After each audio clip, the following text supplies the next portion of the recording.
Hey guys, welcome back. In this video, we're going to start the functionality so that if our ball bounces around, gets past our paddle, that anytime it gets like down in this area down here, that will like kill that ball and we'll be able to start over.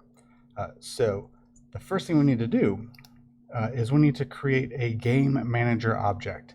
So right now, the way we have things with our paddle and our ball holding on to some of this information, it's not the best because these objects can get hidden, destroyed, recreated, and we want that data to be passed on between lives. So we need to create a GameManager object. So here in the hierarchy, let's go ahead and create that. It's just an empty game object. Let's go ahead and reset this position just because that's a good practice. And then let's rename that to GameManager. We're going to add a new script for this. The script's going to be called the same thing. So GameManager, new script, create an add, and let's go ahead and open that up. All right, so the first thing I want to do is called stubbing out some functions. So here after update, we're kind of brainstorming at this point, just trying to think of what we're going to need as we go forward. So we're going to need a function for losing a life. And we're just stubbing these out. Just like whenever we create a new script, we get these start and update functions. We're just writing new ones like that. So we need to be able to lose life. We need to check if the game is over. So check that. And that might be a good place to start. With a few of these, we're going to be getting information from another object, from another game object. Like if the ball gets past our paddle and hits a box collider that's a trigger down here, we're going to have the ball tell the game manager that, hey, something happened. So we need a static reference to this game manager that we can call from other scripts easily. So here at the top, it's like a variable. We're going to type in public static and then game manager, just like the name of our script, and then instance, and then we're going to set that equal to null. And then in start, we'll say if instance is null, then instance equals this. So if there's not a game manager, then this game object is the game manager. And then just to finish up, we'll say else or otherwise destroy that game object with a lowercase g at the semicolon. So the difference here, lowercase g game object is the game object that the scripts can attach to and that you can reference and things like that. But capital G game objects like this is the data type for referencing other game objects. So let's save that. Let's start by making a kind of like a pit down here. So we'll create a new game object. We'll call it the pit. We're going to reset its position. And we're going to add a box collider 2D. We're going to make this a trigger. And then we're going to edit the collider so that it lives down here underneath the paddle. And if we click and then press Alt, then we can size that from the center. So you want to go most of the way to the edge, just so there's no way that the ball can sneak through there and get down out of the game. We're going to add a script to our pit. I'm just going to call that pit script. Create an add and open that up. And so the only thing on this pit script, we can take all this, delete it. We're going to call a function called onTriggerEnter. We need the 2D version, onTriggerEnter 2D. If this autocompletes for you, great. If not, type this all out. We need the name here. We need a reference to the other collider. So we need a collider 2D and this is giving it a name of collision. I like to change that name to other just to make a little more sense as we type stuff in.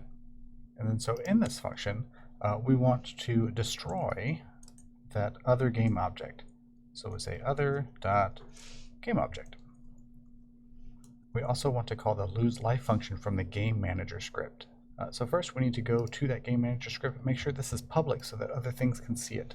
So before that void, we'll type in public void lose life, save that, and then come back to our pit, and we'll say GameManager dot instance, and then dot lose life, and we can see that now. Do the parentheses and semicolon, and save that script. All right, so this is going to open up a whole other rabbit hole that we can go down. So in our game manager, right now, lose life doesn't do anything. If we want it to lose a life, we need to have a variable of lives to lose. So here at the top, I'll say public int. We need an integer, so only whole numbers for lives. And we can start that off at like 3. And then in lose life, we can say lives minus minus. That's a shorthand way of just taking 1 away from the number of lives. So let's save all of our scripts, head back to Unity, and let's just see what is happening. So I'm going to have my game manager selected so I can see this number of lives. And we're going to play. We're going to launch the ball. It's going to go and bounce around. I'm just going to move over. Let this hit. So we've destroyed our game object. It's gone. And then our lives has decreased by 1. So we're making progress. All right, so the next thing we need to do is to get our ball back. This is going to require some restructuring because right now it's our paddle that makes the ball. So in addition to the ball getting destroyed when it hits the pit, we also want it to destroy the paddle. That also means that when we start the game, we want our game manager to create a paddle. So before we get too much further into that, let's make the paddle into a prefab. So that includes the ball spawn. So drag that into your prefabs folder. Let's also make a scripts folder. This is getting a little bit unruly. We're making a lot more scripts. And let's put all these scripts into that scripts folder.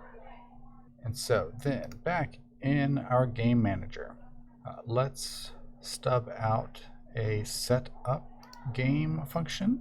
So I'm going to do that under update, but before lose life, I'm trying to go like in the order of that the game is progressing. So we'll say void setup game, and then we'll call that. I'm just going to copy that, and we'll paste that in at the end of the start function. And we'll add that semicolon. And then just like we did for our ball, we also want to add a game object reference here at the top for our paddle. And then we also need a private game object called clone paddle. We need this name because we're going to be referencing it to be able to destroy it later. And then when we set up the game, we'll say clone paddle equals our good old friend instantiate. We're going to instantiate a paddle at transform.position. And then, so we're giving it a position. We also need to give it a rotation. And this is a big fancy word for quaternion identity. And then outside of this, we're going to say create this as a game object with a capital G. Now this will make a paddle at the origin, which is 0, 0, 0, because we reset the position of our game manager game object. So now when we lose a life, we can say take away a life, and then we can destroy our clone paddle, and then we can run setup game again. So let's save that script, head back to Unity, and now we need to set up the rest of our game manager. So we need to give it a paddle. We want to do it from the prefabs. So we'll grab that paddle prefab there. This should have everything that was in the one in our hierarchy. And we need to delete this one out of the hierarchy. This was why when we made the ball that I deleted it right after, because that gets a little confusing. So now when we start the game, we should be making a new paddle. The paddle should then be making a new ball, which then has the code to get launched. So let's play and find out. So there we go. We have a paddle, we have a ball, we can move left and right, we press space, it launches it, it hits, when we miss, it starts over. And we can do that pretty much I think until the end of time. Alright, so in the next video we're going to talk about some comments, because we have a lot of script, and if you take a break from things and you come back, sometimes you don't remember exactly what you were doing. So comments are really, really important. We're going to add some of those. And then we need to add, of course, more functionality that now I'm into negative lives and I can still play. So we want to take that away. We're going to add some canvases that say either game over or you win. We're just going to keep building this out, keep fleshing this out, make it look like a real good looking game. All right, so again, make sure you save your scene, and I'll see you next time.